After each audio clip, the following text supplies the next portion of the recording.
నమస్కారం H6 news bulletin కి స్వాగతం. ముందుగా వార్తల్లోని ప్రధాన అంశాలు. జీహెచ్ఎంసీ బీఆర్ఎస్ కార్పొరేటర్లతో కేటీఆర్ సమావేశం. కాంగ్రెస్ అలవాటుగా బట్టకాల్చి మీద వేస్తుందని విమర్శలు.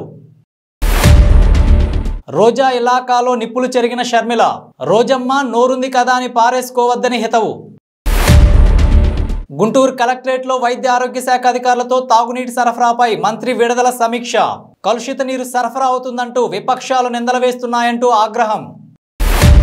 గుంటూరు కలెక్టరేట్లో నగరపాలక వైద్య ఆరోగ్య శాఖ అధికారులతో తాగునీటి సరఫరాపై ఏపీ మంత్రి విడుదల రజని ఆదివారం సమీక్ష నిర్వహించారు. ఈ సందర్భంగా ఆమె మాట్లాడుతూ ప్రతిపక్షాలు ప్రజల్ని భయాందోళనకు గురి చేసేలా వ్యవహరిస్తున్నాయని మండిపడ్డారు. అధికారులు సక్రమంగా విధులు నిర్వహిస్తున్నప్పటికీ దుష్ప్రచారం చేస్తున్నారని నిందలు వేయాలనుకుంటే వేయొచ్చని ఆమె ఆగ్రహం వ్యక్తం చేశారు. గత 10 రోజులుగా కలుషిత నీరు సరఫరా అవుతుందంటూ ప్రతిపక్షాలు చెబుతున్నాయని విలేకరులు ప్రస్తావించగా విడుదల రజని ఈ విధంగా స్పందించారు. అధికారులు ఏమైనా తప్పిదాలు చేస్తే చర్యలు తీసుకుంటామని హెచ్చరించారు. అందరికీ నమస్కారం. ఏదైతే వాంతులు విరోచనాల కారణం చేత మరి జీజీహెచ్ని ఆశ్రయిస్తూ ఉన్నారో మరి ఈ లక్షణాలతో వీళ్ళందరికీ కూడా సంబంధించి ఏ విధమైనటువంటి వైద్య సేవలను అందిస్తున్నాము, అలాగే సిటీ తరఫున కార్పొరేషన్ నుంచి మనం ఏం మెజర్స్ తీసుకుంటున్నాం అనే దాని మీద కూడా మరి నిన్న కూడా చెప్పడం జరిగింది. ఈరోజు కూడా దీని మీద ఒక రివ్యూ అనేది కలెక్టర్ గారి ఆధ్వర్యంలో కమిషనర్ గారు, మేయర్ గారు అండ్ సూపరింటెండెంట్ గారు అందరూ రిలేటెడ్ అఫీషియల్స్ అందరితో కూడా ఈరోజు ఒక రివ్యూ అనేది కలెక్టరేట్లో చేసుకోవడం జరిగింది. ఇక్కడ చాలామంది టీడీపీ వాళ్ళు కావచ్చు, ప్రతిపక్షాలకు సంబంధించి దీన్ని ఈ సిచ్యువేషన్ని రాజకీయంగా వాడుకొని ప్రజలందరినీ కూడా ఒక భయాందోళనటువంటి పరిస్థితిలోకి నెట్టేటువంటి ఒక ప్రయత్నం బలంగా జరుగుతుందని మనకు అనిపిస్తూ ఉంది. కానీ ఇక్కడ డయేరియా అంటే ఏంటో చెప్తాను. డయేరియా అంటే ఏంటంటే 2018లో చంద్రబాబు నాయుడు గారి హయాంలో టీడీపీ వాళ్ళ ప్రభుత్వంలోనే డయేరియా ఒక 10 ఏరియాలకి మన గుంటూరు నగరంలో ఒక 10 ఏరియాలకు వచ్చి అక్కడ ఉన్నటువంటి దాదాపు 2400 మంది జనాభాకి పూర్తి స్థాయిలో కూడా ఎఫెక్ట్ అయ్యి అందులో 24 మంది మృతి చెందినటువంటి పరిస్థితి టీడీపీ హయాంలో 2018లో. దాన్ని డయేరియా అంటాం. ఇక్కడ మీరు చూసినట్టయితే ఈ రోజున కొన్ని లక్షణాలు, ఇలాంటి లక్షణాలు వామిటింగ్స్, విరోచనాలు, ఇలాంటి లక్షణాలు అక్కడక్కడ అక్కడ ఒకటి అక్కడ 2 అట్లాంటి కొంత సీజన్లుగా కూడా మనం ఇలాంటి పరిస్థితి చూస్తూ ఉన్నాము. కాబట్టి ఇలాంటివి అక్కడక్కడ మనకు కనబడుతున్నాయి. కాబట్టి స్కాటర్డ్గా ఇది కనబడుతుంది. కాబట్టి ఎక్కడి నుంచి కూడా ఈ లక్షణాలతో వచ్చినా కూడా పూర్తి స్థాయిలో కూడా ఒక బెస్ట్ వైద్యాన్ని ఈరోజు మన జీజీహెచ్లో మనం అందిస్తూ ఉన్నాం. ఒక్క సిటీ నుంచే కాదు, ఎక్కడి నుంచి వచ్చినా, ఇక్కడే కాదు ఇంకో పక్క జిల్లాల నుంచి వచ్చినా కూడా ఈరోజు వాళ్ళకు మంచి వైద్యం అందించే పరిస్థితిలో ఈరోజు జీజీహెచ్ ఇక్కడ ఉన్నటువంటి వైద్యాధికారులు, వైద్య సేవలు, ఇక్కడ ఉన్నటువంటి డాక్టర్స్ కావచ్చు, అందరూ కూడా ఒక మంచి వైద్యాన్ని ఇస్తున్నటువంటి దీన్ని మీరు అందరూ కూడా గ్రహించాల్సినటువంటి అవసరం ఉంది. ఎందుకంటే ఒక నమ్మకంతో ఇక్కడికి వస్తున్నారు. ఆ నమ్మకాన్ని మనం కాపాడుతూ మంచి వైద్యాన్ని మనం ఈరోజు అందిస్తూ ఉన్నాం. ఇది ఇటువంటి పరిస్థితి. And at the same time ఏదైతే మేము ఒక 5 మందితో టీం వేసామో కొన్ని ఏరియాస్ని మనము అధికారులు అప్రమత్తంగా ఉండి కొన్ని ఏరియాస్ని మనం ఐడెంటిఫై చేసి కూడా ఒకవేళ ఇక్కడ ఏమన్నా ఇక్కడ మనకున్న డౌట్స్ని బట్టి ఆ కొన్ని ఏరియాస్ని ఎస్పెషల్లీ మనం శారదానగర్ తీసుకున్నట్టయితే ఆ ఏరియాస్ని మనకి ఏదైతే కొన్ని డౌట్గా మనం అనుకొని కొంచెం ఇక్కడ జాగ్రత్తగా ఉండాలని అనుకున్నప్పుడు అక్కడ ఒక house to house hold survey అనేది మనం చేపట్టడం జరిగింది.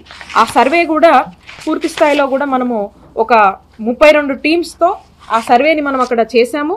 అండ్ దానికి సంబంధించి ఆ సర్వేకి సంబంధించి కూడా వాళ్ళకి అక్కడున్న సిహెచ్ఓ, ఎంపీహెచ్ఓ, అలాగే ఈ మలేరియాకి సంబంధించినటువంటి ఈ సూపర్వైజర్స్ని, ఏఎన్ఎంని, ఆశాస్ని, వాలంటీర్స్ని వీళ్ళందరినీ కూడా ఒక టీమ్గా చేసి 32 టీంలు వేసి వీళ్ళందరినీ కూడా హౌస్ టు హౌస్ సర్వే చేసి అక్కడ వాళ్ళకి ఏదన్నా సిమ్టమేటిక్గా అనిపిస్తుందా, అలాంటి ఆలోచనలు వాళ్ళలో ఉన్నాయా, వాళ్ళకి ఏదైనా కేర్ నీడ్ అవుతుందా, కౌన్సిలింగ్ నీడ్ అవుతుందా, లేదా వాళ్ళకి హోమ్లో ఏదైనా మెడిసిన్స్ కావాలా అనే సపోర్ట్ని కూడా ఈరోజు మనం పూర్తి స్థాయిలో కూడా అందజేస్తూ మరి వీళ్ళందరినీ కూడా మనము ఈ సర్వేలెన్స్ టీమ్స్ అంతా కూడా వాళ్ళకి కావాల్సినటువంటి వైద్య సేవల్ని అందిస్తూ మరి చేదోడు వాదోడుగా ఉన్నారు. ఇదే కాకుండా కూడా కొన్ని ఏరియాస్లో పూర్తి స్థాయిలో కూడా వాటర్ ట్యాంకర్స్ని మనం పంపిస్తూ ఏదైతే వాళ్ళ ఇంట్లో అంటే ఒక బెనిఫిట్ ఆఫ్ డౌట్ కింద మేబీ ఏమైనా వాటర్ కనుక రీజన్ ఏమైనా అయింటుందని చెప్పేసి ఆ వాటర్ని కూడా పాత స్టాగ్నేటింగ్ వాటర్ని ఏమి కూడా వాడొద్దు, ఉన్నటువంటి వాటర్ని అంతా కూడా ట్రాష్ చేయాలని కౌన్సిలింగ్ ఇస్తూ అండ్ కొత్త ఫ్రెష్ వాటర్ని ట్యాంకర్స్ ఒక రోస్టర్ వేసి ఏ టైంకి వాటర్ వస్తుంది అని ఒక షెడ్యూల్ వేసి వాళ్ళందరినీ కూడా అప్రమత్తం చేసే దిశగా కూడా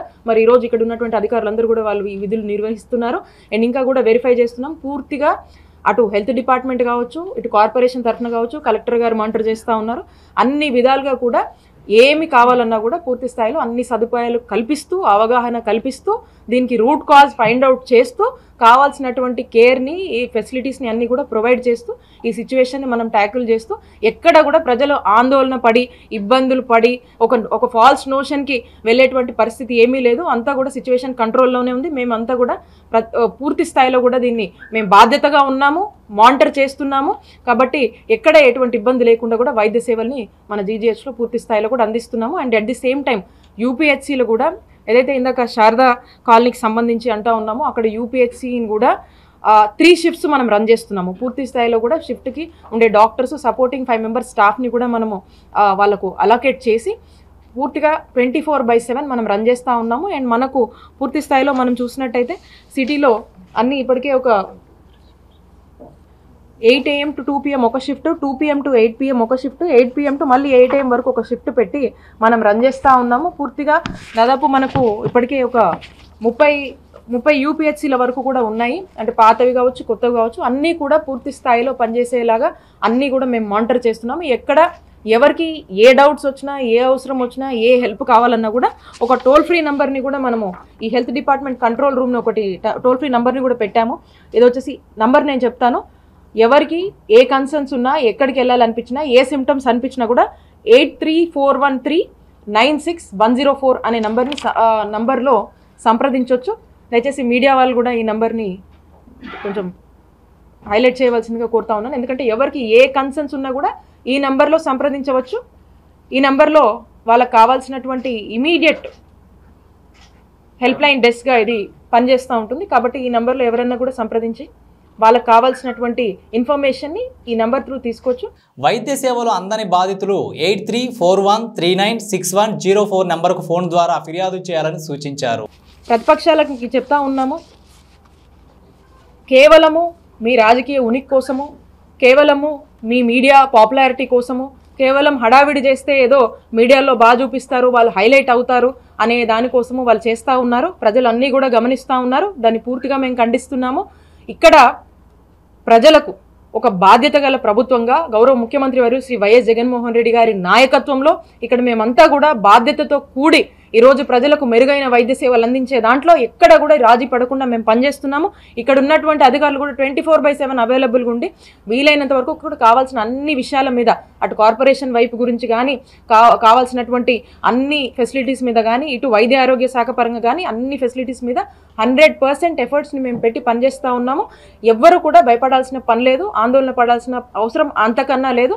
ఎవరికైనా కూడా మంచి వైద్య సేవలు అందించడానికి మేము ముందున్నామని చెప్పి అందరూ ధైర్యంగా ఉండండి, ఎవరు అభద్రతా భావనకు గురి కావద్దు అని చెప్పి తెలియజేసుకుంటున్నాం. గుంటూరు ఈస్ట్ ప్యారిస్ చర్చి నందు ఆదివారం కృతజ్ఞత అర్పణల పండుగ ఘనంగా నిర్వహించారు. ఈ సందర్భంగా చర్చి ప్రాంగణంలో సంఘ సభ్యులు, చర్చి కమిటీ వారిచే వివిధ రకాల స్టాల్స్ ఏర్పాటు చేయడం జరిగింది.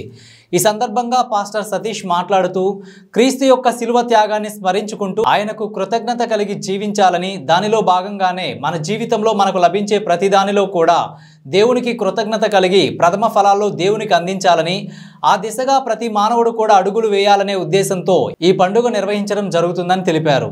ఈ కార్యక్రమంలో యూత్ కమిటీ సభ్యులు, అడిషనల్ పాస్టర్, చర్చి కమిటీ సభ్యులు మరియు సంఘస్థులు అధిక సంఖ్యలో పాల్గొన్నారు. ఆరాధనలో జరిగించుకోవడానికి దేవుడు తన కృపను అనుగ్రహించాడు. ఈ పట్టణంలో ఉన్నటువంటి క్రైస్తవులు, క్రైస్తవేతరులందరూ కూడా ఈ వేడుకలో పాల్గొని రైతులు పండించినటువంటి అనేక వ్యవసాయ ఉత్పత్తుల ద్వారా ఆలయాన్ని అలంకరించి దేవుడు వీటిని అనుగ్రహించాడనే ఉద్దేశంతో కృతజ్ఞతలు సమర్పిస్తూ ఈ కార్యాన్ని జరిగించారు. అలాగే దేశంలో ఉన్న రైతులందరి కొరకు, వారి ఉన్నతి కొరకు, వ్యవసాయ రంగం సుభిక్షంగా ఉండడం కొరకు ఆలయంలో ప్రార్థనలు చేయడం జరిగింది. కనుక రైతులకు సరి అయిన గిట్టుబాటు ధరలు లభించడం కోసమే అనేక మంది చర్యలు తీసుకొని వారి విషయమై ప్రార్థించాలన్న ఉద్దేశం ఇందులో ప్రధానంగా కనబడుతుంది. ప్రతి సంవత్సరం కూడా ఈ వేడుకని సంతోషంగా జయకరంగా జరిగించుకోవడానికి దేవుడు ఇస్తూ ఉన్న అవకాశాన్ని బట్టి ఈ పట్టణంలో అలాగే ముఖ్యంగా మన రాష్ట్రంలో ఉన్న రైతులు వ్యవసాయ రంగం అంతా కూడా సుభిక్షంగా ఉండాలని ఈ సంఘం ద్వారా ఆలయం ద్వారా ప్రార్థించడం జరుగుతుందని తెలియజేస్తూ ముగిస్తుంది. టీడీపీ జాతీయ ప్రధాన కార్యదర్శి నారా లోకేష్ శ్రీకాకుళం జిల్లా టెక్కలలో ఏర్పాటు చేసిన శంకారావం సభలో ప్రసంగించారు. ప్రభుత్వ అక్రమాలను ప్రశ్నిస్తుంటే కేసులు పెడుతున్నారని, తనపైన 22 కేసులు పెట్టారని వెల్లడించారు. అయినా తాము తగ్గేదే లేదు అని పుష్ప స్టైల్లో స్పష్టం చేశారు. ఏ తప్పు చేయని చంద్రబాబు నాయుడిని 53 రోజుల పాటు రాజమండ్రి జైల్లో బంధించారని లోకేష్ ఆగ్రహం వ్యక్తం చేశారు. ముందు 3,000 కోట్ల కుంభకోణం అన్నారు, తర్వాత 230 కోట్ల కుంభకోణం అన్నారు, ఇప్పుడు 27 కోట్ల కుంభకోణం అంటున్నారు. వైసీపీ వాళ్లకు సవాలు విసురుతున్నా, ఆరోపణలపై చర్చకు నేను సిద్ధం, మరి మీ జగన్ సిద్ధమా? అందుకే మేము ఏనాడు తప్పు చేయలేదు. నీతి నిజాయితీకి మారుపేరు తెలుగుదేశం పార్టీ, అందుకే మేము ఎక్కడా తగ్గలేదని స్పష్టం చేశారు. పోరాడడానికి సిద్ధమా? సిద్ధమా? మీరందరూ చూశారు చంద్రబాబు నాయుడు గారి పైన ఎలా దొంగ కేసులు పెట్టి ఇబ్బంది పెట్టించారు. ఏం తప్పు చేయని చంద్రబాబు నాయుడు గారిని 53 రోజులు జ్యుడిషియల్ రిమాండ్కి పంపించారు. ఆనాడు జ్యుడిషియల్ రిమాండ్కి పంపించిన వెంటనే మనకు అండగా నిలబడడానికి పవన్ కళ్యాణ్ గారు హైదరాబాద్ నుంచి బయలుదేరి వచ్చారు. ప్రత్యేక విమానంలో రావాలనుకుంటే ఆ విమానానికి ఏకంగా పర్మిషన్ క్యాన్సిల్ చేసింది ప్రభుత్వం. రోడ్డు మార్గంలో రావాలనుకుంటే ఏకంగా ఆంధ్ర బార్డర్కి వచ్చిన తర్వాత దాదాపు 3 గంటల సేపు ఆయన్ని రానికుండా చేశారు. అయినా కూడా నాకొక అన్నగా నిలబడి పవన్ అన్న బాబు గారిని కలిసి బయటకు వచ్చిన వెంటనే రేపు 2024లో తెలుగుదేశం జనసేన పార్టీ అధికారంలోకి వస్తాం ఖాయం, కలిసికట్టుగా పోరాడతాం ఖాయమని కూడా చెప్తాం జరిగింది. పెళ్లి చేసేదానికి వైకాపా నాయకులు ముందలు రారు కానీ ఉన్న పెళ్లిని చెడగొట్టేదానికి సిద్ధంగా ఉంటారు. అందుకే ఈ పేటీఎం బక్రాలు ఉన్నారు కొంతమంది. 5 రూపాయలు కొడితే చాలు ఏమైనా చేస్తారు, సిగ్గులేని ఆయన ఏమైనా చేస్తారు. 5 రూపాయలు షర్ట్ కూడా తీస్తారు వీళ్ళు. ఆ 5 రూపాయల బ్యాచ్ ఏం చేస్తున్నారంటే మన మధ్యలో గొడవలు సృష్టించడానికి ప్రయత్నిస్తారు. అందరూ అప్రమత్తంగా ఉండాల. మన లక్ష్యం ఒక్కటే, దారి తప్పిన ఆంధ్ర రాష్ట్రం సరైన దారిలోకి రావాలంటే తెలుగుదేశం జనసేన పార్టీ కూటమిని గెలిపించాల్సిన బాధ్యత మనందరి పైన ఉంది. మంది ఒక పెద్ద కుటుంబం, చిన్న గొడవలు ఉంటాయి లేదని నేను అనట్లా, కానీ అవన్నీ పక్కన పెట్టాలా, ఈగోని పక్కన పెట్టాలా, కలిసికట్టుగా ముందలకు వెళ్ళాలని ఈ సభాముఖంగా తెలుగుదేశం పార్టీ కార్యకర్తలందరినీ నేను కోరుతున్నా. ఇక్కడున్న క్లస్టర్ యూనిట్ బూత్ గ్రామ మండల్ పార్టీ అధ్యక్షులు ఒకటి చెప్పదలుచుకున్నా.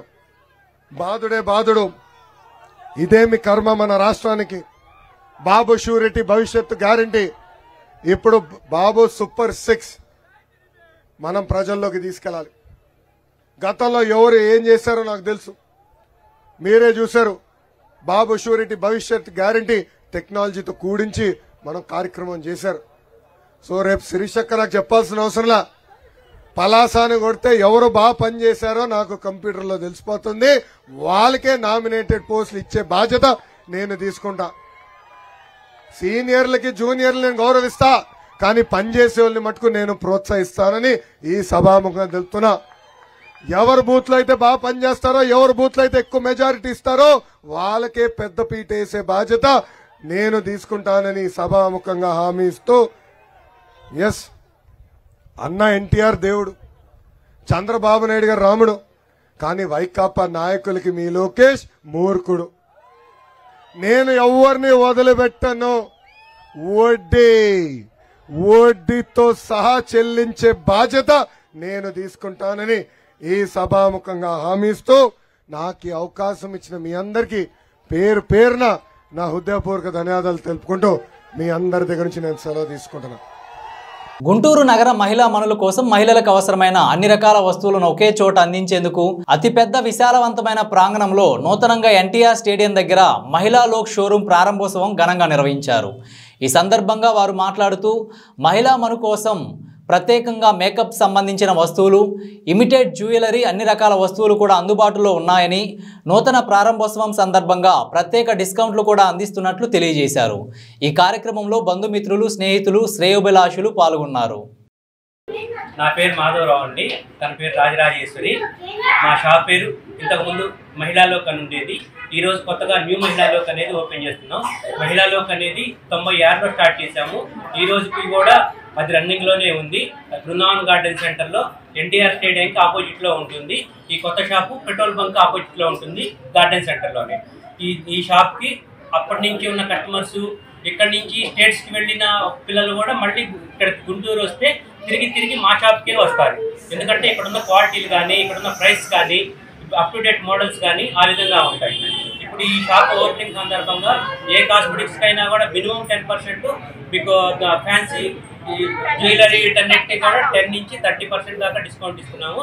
ఈ అవకాశం ఒక 5 రోజులు మాత్రమే ఉంటుంది. ఈ రోజు నుంచి చెక్ చేసిన వాళ్ళందరికీ కూడా డిస్కౌంట్తో సంబంధం లేకుండానే మళ్ళీ ప్రత్యేక బహుమతులు కూడా ఉన్నాయి. నగర ప్రజలు మరియు చుట్టుపక్కల జిల్లాలో ఉన్న ప్రజలందరూ కూడా ఒకసారి విచ్చేసి మా దగ్గర ఉన్న ఐటమ్స్ చూసి క్వాలిటీ చెక్ చేసుకొని మమ్మల్ని ఆశీర్వదించవలసిందిగా కోరుతున్నాం. ఏపీలో జనసేన, టీడీపీ మధ్య పొత్తు కుదిరినప్పటికీ పొత్తుకు సంబంధించిన అనేక అంశాలు అపరిష్కృతంగా ఉన్నాయి. ఇవాళ జనసేనాని పవన్ కళ్యాణ్ ఢిల్లీ పర్యటన వాయిదా వేసుకున్న సంగతి తెలిసిందే. పలు అంశాలను ఓ కొలిక్కి తీసుకురావాలని పవన్ నిర్ణయించుకున్నారు. ఈ క్రమంలో హైదరాబాద్ నుంచి ప్రత్యేక విమానంలో బయలుదేరిన ఆయన కొద్దిసేపటి కిందట విజయవాడ చేరుకున్నారు. గన్నవరం ఎయిర్పోర్టులో పవన్ కళ్యాణ్కు జనసేన కార్యకర్తలు ఘన స్వాగతం పలికారు. గన్నవరం నుంచి రోడ్డు మార్గం ద్వారా పవన్ మంగళగిరి వెళ్లారు. పవన్ టీడీపీ అధినేత చంద్రబాబుతో సమావేశమయ్యే అవకాశాలున్నట్లు తెలుస్తోంది. AP bullion gold, silver and diamond merchant association 9వ రాష్ట్ర కార్యవర్గ సమావేశం గుంటూరు క్యాపిటల్ హోటల్ నందు ఆదివారం నిర్వహించారు. బంగారం, వెండి, వజ్ర వ్యాపారాలు ఎదుర్కొంటున్న సమస్యలను పరిష్కరించేందుకు ప్రభుత్వం తోడ్పాటు అందించాలని, ముఖ్యంగా రానున్న ఎన్నికల్లో తమ సమస్యలు పరిష్కరించే పార్టీలకు మద్దతు అందిస్తామని తెలిపారు. అదేవిధంగా ఈ నూతన కమిటీని ఎన్నుకోవడం జరిగిందని, రానున్న రోజుల్లో అసోసియేషన్ అభివృద్ధికి సహకరిస్తూ ముందుకు సాగాలని నూతన కమిటీ సభ్యులకు సూచించారు. ఆంధ్ర రాష్ట్ర బంగారు వెండి వర్తకుల సంఘం వర్ధిల్లాలి. ఆంధ్ర రాష్ట్ర బంగారు వెండి వర్తకుల సంఘం వర్ధిల్లాలి. ఆంధ్రప్రదేశ్ బంగారు వెండి వర్తకుల సంఘం. మాట్లాడుతున్నాను. నేటికి మా అసోసియేషన్ స్థాపించి 9 సంవత్సరాలు పూర్తి చేసుకున్నాం. సంవత్సరం క్రితం బంగారులో 26 జిల్లాల నుంచి అందరూ వచ్చి నూతనంగా ప్రెసిడెంట్గా ఎన్నుకున్నారు.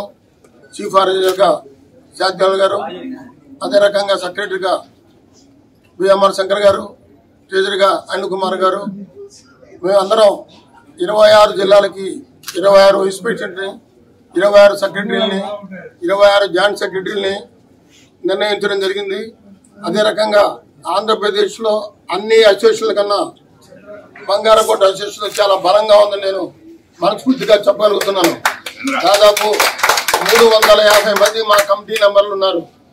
ఎగ్జిక్యూటివ్ మెంబర్స్, సెక్రటరీలు అందరూ దాదాపుగా 50,000 నుంచి 60,000 బంగారు షాపులు ఉన్నాయి. అందరం ఒకే రకంగా ఒకే తాడి మీదుగా నడుస్తూ ఉంటాం. ఇది ప్రథమ మీటింగ్ గుంటూరులోనే పెట్టాలని నిర్ణయించి గుంటూరు పెట్టాం. ఈ రోజున దాదాపుగా 20 జిల్లాల నుంచి కూడా విజయనగరం, శ్రీకాకుళం, పాలకొల్లు, పార్వతీపురం, విశాఖపట్నం, అనకాపల్లి, భీమవరం, విజయవాడ, ఏలూరు, గిద్దలూరు, అదే రకంగా ప్రకాశం జిల్లా, నంద్యాల జిల్లా నుంచి కూడా, ఆదోని, కడప నుంచి కూడా రావడం జరిగింది. అందరూ ఏకగ్రీవంగా మేమందరం ఒకటే రకంగా ఆర్చుకుంటున్నాం. అయితే నూతనంగా రేపు 2024లో ఎలక్షన్లు జరగబోతున్నాయి. అటు టీడీపీ కానీ ఇటు వైఎస్ఆర్ పార్టీకి కానీ మా బంగారు వ్యాపారస్తుల్లో ఎవరికైనా ఒక సీటు ఇస్తే మేమందరం ఏకగ్రీవంగా ఆ పార్టీకి మేము సపోర్ట్ చేస్తామని నిర్ణయించడం. ఈ పూట మీటింగ్లో కూడా అది జరుగుతుంది. తర్వాత విజయవాడలో ఒక బిల్డింగ్ కట్టాలని కూడా మేము నిర్ణయించడం జరిగింది. అది కూడా త్వరలోనే పూర్తి చేసుకుని అతి త్వరన శంకుస్థాపన కూడా జరగడానికి కూడా మేము ఆలోచిస్తున్నాం. బంగారం కొట్టు వాళ్ళు ఎంతో మంది దాతలు ఉన్నారు. ఏ ఊర్లో ఆ ఊర్లో కళ్యాణ మండపాలు, అదే రకంగా లాడ్జింగ్లు అందరికీ ఉన్నాయి. మా వాళ్ళందరికీ ప్రతి ఊర్లో దాతలు ఉన్నారు. అందరూ మనం ఇస్తున్నాం, మన అసోసియేషన్ బిల్డింగ్ ఎందుకు కట్టగలని అందరికి మనసులో ఉంది. ఈ రోజు కూడా అది నిర్ణయించాం. తప్పకుండా త్వరలోనే అది పూర్తవుతుందని నేను మనస్ఫూర్తిగా కోరుకుంటున్నాను.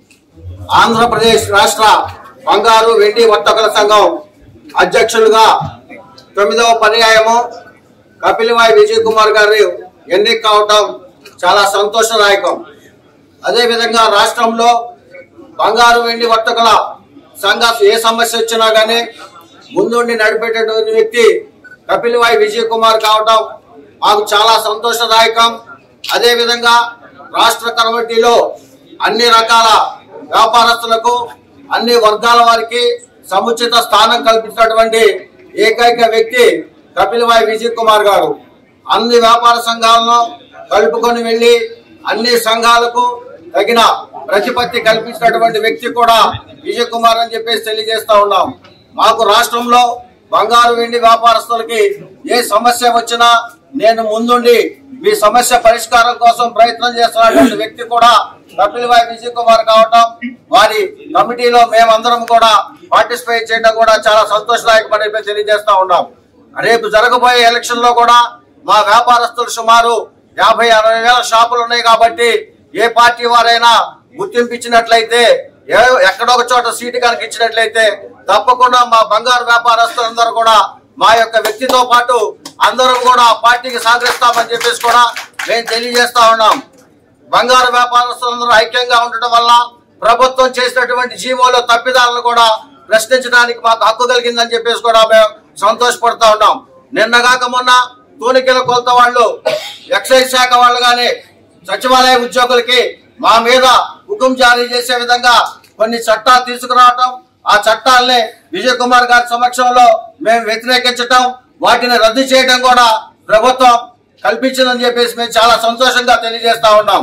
రాబోయే రోజుల్లో కూడా రాష్ట్ర వ్యాప్తంగా బంగారు వ్యాపారస్తులందరం ఐక్యంగా ఉండి వ్యాపారస్తుల ఐక్యత కోసం, వ్యాపారులకు ఎటువంటి ఇబ్బందులు సబ్బందులు రాకుండా చూసే విధంగా ఐక్య కమిటీగా ఉండి వీళ్ళందరూ పోరాటం చేస్తారని చెప్పేసి తప్పకుండా ప్రభుత్వాలు ఎవరైనా గానీ, పార్టీ వారు ఎవరైనా గానీ మా వ్యాపారస్తులను గుర్తించినట్లయితే తప్పకుండా వ్యాపారస్తులందరం కూడా ఐక్యంగా రాబోయే రోజుల్లో ఆ పార్టీకి పనిచేసి మా వ్యక్తిని కూడా మేము గెలిపించుకుంటాం అని చెప్పేసి తెలియజేస్తూ సెలవు తీసుకుంటా ఉన్నాం. AP Congress chief YS Sharmila నేడు నగరంలో రోడ్ షో నిర్వహించారు. ఈ సందర్భంగా వైసీపీ నేతలకు ఘాటు హెచ్చరికలు చేశారు. లోకల్ ఎమ్మెల్యే మంత్రి రోజా పైన ఆమె విరుచుకుపడ్డారు. రోజమ్మ, నోరుంది కదా అని పారేసుకోవద్దు, పక్క రాష్ట్రంలో మొన్నటి వరకు నాపై నోరు పారేసుకున్న వారందరూ ఓడిపోయి ఇళ్లలో కూర్చున్నారని, రేపు మీ పరిస్థితి కూడా అంతే అని స్పష్టం చేశారు. ఇంకొకరు, నేను రాజశేఖర రెడ్డి బిడ్డను కాబట్టి బాపట్ల నుంచి అవతలకి అడుగు పెట్టనిచ్చామని అంటున్నారు. ఒక్క నిమిషం, నేను రాజశేఖర రెడ్డి బిడ్డను కాదనుకుందాం, రండి, ఎంతమంది వస్తారో రండి, చూసుకుందాం, ఏం చేస్తారో చేయండి, మీ దమ్మేందో చూపించండి. సిగ్గుండాలి కదా, రాజశేఖర రెడ్డి పేరుతో రాజశేఖర రెడ్డి ఆశయాల కోసం నిలబడ్డామని చెప్పుకుంటూ ఇంత దయనీయంగా, ఇంత దరిద్రంగా, ఆడ మగ తేడా లేకుండా నీచంగా వ్యవహరించారు. ఈ 5 ఏళ్లలో అన్ని మాటలు తప్పారు. రాజశేఖర రెడ్డి సంక్షేమ పాలనకు జగనన్న పాలనకు పోలికే లేదు. ప్రతి మాట తప్పారని విరుచుకుపడ్డారు.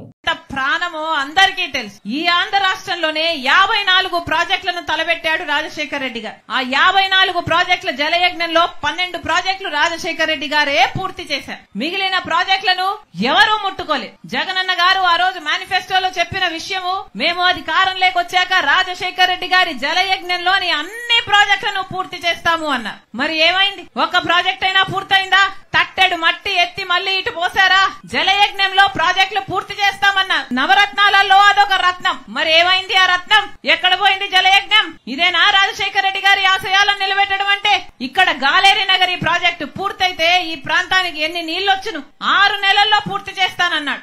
6 నెలలు పూర్తయిపోయి ఎన్ని సంవత్సరాలు అయిపోయింది? దానికి దిక్కు లేకుండా పోయింది. ఇదేనా రాజశేఖర రెడ్డి గారి ఆశయాలను నిలబెట్టడం అంటే? రాజశేఖర రెడ్డి గారు ఒక మాట చెప్తే మాట తప్పడు, మడమ తిప్పాడు. అది రాజశేఖర రెడ్డి గారు. కానీ రాజశేఖర రెడ్డి గారి ఆశయాలను నిలబెడుతున్నామని చెప్తున్న వీళ్ళు ఒక్క మాట అంటే ఒక్క మాట అయినా నిలబెట్టుకున్నారా? మేనిఫెస్టోలో ఇన్ని మాటలు చెప్పారే, మేనిఫెస్టోలో ఏం చెప్పాడు జగనన్న గారు? పూర్తి మద్యపాన నిషేధం చేస్తానన్నాడు. మద్యం అనేది లేకుండా చేసినాక తర్వాతనే నేను వచ్చి ఓట్లు అడుగుతాను అన్నాడు. ఉందా ఇప్పుడు మద్యం? ఉందా? మద్యపాన నిషేధం అయిపోయిందా? మేనిఫెస్టోలో పెడుతున్నాను. ఇది మేనిఫెస్టో అంటే నాకు బైబిల్, ఖురాన్, భగవద్గీతతో సమానం చేస్తామన్నారు. ఏమైంది? పూర్తి మద్యపాన నిషేధం చేశారా? ఇప్పుడు పూర్తి మద్యపాన నిషేధం చేయలేదు కదా, సర్కారే మద్యం అమ్ముతుంది. ఇక సర్కారు ఏ మద్యం అమ్ముతుందంటే కల్తీ మందుతో ఈ రోజు మన రాష్ట్రంలో పక్క రాష్ట్రాల కంటే 25% మంది ఎక్కువ మద్యం తాగి లివర్ చెడిపోయి ఎక్కువ మంది చచ్చిపోతున్నారు. ఈ మద్యం అమ్ముతుంది అంటే వాళ్ళు అమ్మిందే తాగాలట, వాళ్ళు ఎంతకు చెప్తే అంతకే కొనాలట, వాళ్ళు ఏది అమ్ముతే అదే తాగాలట. ఏమేమి అమ్ముతున్నారు? భూమ్ అంట, స్పెషల్ స్టేటస్ అట. ఇప్పుడు కొత్తగా చెప్తున్నాడు మన రాకేష్, డిఎస్సీ కూడా వచ్చిందట. ఎక్కడయ్యా వాగ్దానాలు ఎక్కడ నిలబెట్టుకున్నారు అంటే మందు షాప్ లో నిలబెట్టుకున్నారు. ఇదేనా రాజశేఖర రెడ్డి గారి ఆశయాలను నిలబెట్టడం అంటే? పూర్తి మద్యపాన నిషేధం అని చేస్తామన్న వారు ఈ రోజు మద్యం మాఫియా చేస్తున్నారు, లిక్కర్ మాఫియా చేస్తున్నారు. ప్రపంచంలో ఎక్కడా లేదు ఇట్లా క్యాష్ తీసుకొని మాత్రమే మద్యం అమ్మడం. అంటే క్యాష్ మాత్రమే తీసుకుంటున్నారంటే ఎంత మద్యం అమ్ముతున్నారో ఎవరికీ తెలియదు. స్టేట్ ట్యాక్స్ కట్టడం లేదు, సెంట్రల్ ట్యాక్స్ కట్టడం లేదు. మొత్తం ఈ డబ్బులన్నీ వైసీపీ నాయకులకే పోతున్నాయి. మొత్తం మద్యం మాఫియా నడుపుతున్నారు. ఇదేనా రాజశేఖర రెడ్డి గారి ఆశయాలను నిలబెట్టడం అంటే? ఒక్కసారైనా ఒక్క మాటైనా నిలబెట్టుకున్నారా? ఇటీవల తెలంగాణ సీఎం రేవంత్ రెడ్డిని బీఆర్ఎస్ నేతలు కలుస్తుండడం పరిపాటిగా మారింది. తాజాగా గ్రేటర్ హైదరాబాద్ మాజీ మేయర్ బొంతు రామ్మోహన్ కూడా సీఎం రేవంత్ రెడ్డిని కలిశారు. రేవంత్ రెడ్డికి శాలువా కప్పి పుష్పగుచ్చం అందించారు. అయితే బొంతు రామ్మోహన్ ముఖ్యమంత్రిని కలవాల్సిన అవసరం ఏంటన్నది రాజకీయ వర్గాల్లో చర్చనీయాంశంగా మారింది. బొంతు కాంగ్రెస్ పార్టీలో చేరుతున్నారా లేక ఆయన మర్యాదపూర్వకంగానే సీఎంను కలిశారా అనే దానిపై స్పష్టత లేదు. బొంతు రామ్మోహన్ గత 2 పర్యాయాలుగా ఉప్పలబరి నుంచి అసెంబ్లీకి పోటీ చేయాలని ఆశించినా అవకాశం దక్కలేదని తెలుస్తుంది. ఇప్పుడు లోక్సభ ఎన్నికలు వస్తుండటంతో ఆయన సీఎం రేవంత్ రెడ్డిని కలవడం ప్రాధాన్యత సంతరించుకుంది. శ్రీకాకుళం జిల్లా టెక్కలిలో టీడీపీ శంఖారావం సభ ప్రారంభమైంది. ఈ సభకు టీడీపీ జాతీయ ప్రధాన కార్యదర్శి నారా లోకేష్, టీడీపీ రాష్ట్ర అధ్యక్షుడు అచ్చెన్నాయుడు ఇతర నేతలు హాజరయ్యారు. ఈ సభలో అచ్చెన్నాయుడు ప్రసంగిస్తూ ఉత్తరాంధ్ర ప్రజలు న్యాయానికి ధర్మానికి కట్టుబడి ఉంటారని కొనియాడారు. టెక్కలలో ఈసారి టీడీపీ మెజారిటీ 50,000 రావాలని పిలుపునిచ్చారు. తాను టీడీపీకి రాష్ట్ర అధ్యక్షుడిగా ఉండడం వల్ల అనేక పనుల్లో బిజీగా ఉంటున్నానని, కొన్నిసార్లు నియోజకవర్గానికి రాలేని పరిస్థితులు ఉంటున్నాయని తెలిపారు. అయినప్పటికీ తనంతటి అదృష్టవంతుడు ఎవరూ లేరని, తాను ఎప్పుడు పిలుపునిచ్చినా నా టెక్కలి ప్రజలు భారీగా తరలి వస్తారంటూ వారికి కృతజ్ఞతలు తెలిపారు. రాష్ట్రంలో టాప్ 3 మెజారిటీ వచ్చే నియోజకవర్గాలలో టెక్కలి నిలవడం ఖాయమని ధీమా వ్యక్తం చేశారు. జీహెచ్ఎంసీ బీఆర్ఎస్ కార్పొరేటర్లతో పార్టీ వర్కింగ్ ప్రెసిడెంట్ కేటీఆర్ నేడు తెలంగాణ భవన్లో సమావేశమయ్యారు. ఈ సందర్భంగా ఆయన అధికార కాంగ్రెస్ పై ధ్వజమెత్తారు. కాంగ్రెస్ పార్టీ ఇంకా ప్రతిపక్షంలోనే ఉన్నట్లు భావించుకుంటుందని, అలవాటు ప్రకారం బట్టకాల్చి మీద వేస్తుందని వ్యంగ్యం ప్రదర్శించారు. మేడిగడ్డ ప్రాజెక్టు గురించి తమకు సంపూర్ణ అవగాహన ఉందని, కానీ కాంగ్రెస్ వాళ్లే అరాకొరా జ్ఞానంతో మాట్లాడుతున్నారని కేటీఆర్ మండిపడ్డారు. మేడిగడ్డ కట్టిందే కేసీఆర్ అని స్పష్టం చేశారు. కాళేశ్వరం ప్రాజెక్టు గురించి కాంగ్రెస్ నేతలకు ఓనమాలు కూడా తెలియవని కేటీఆర్ వ్యాఖ్యానించారు. అదే చెప్తున్నారు వాళ్ళు ఇంత మేడిగడ్డ కట్టిందే కేసీఆర్ గారు, కాళేశ్వరం కట్టిందే కేసీఆర్ గారు. అల్టిమేట్ గా కాళేశ్వరం అనే ప్రాజెక్ట్ లో వాళ్ళకు ఆగలేదు ఏది తెలియదు. ఎందుకంటే కాళేశ్వరం ప్రాజెక్ట్ యొక్క గొప్పతనం తెలుసుకోవాలని తప్పకుండా వాళ్ళు వెళ్ళొచ్చు, చూడవచ్చు. ప్రపంచంలోనే అతిపెద్ద లిఫ్ట్ ఇరిగేషన్ ప్రాజెక్ట్ కాళేశ్వరం.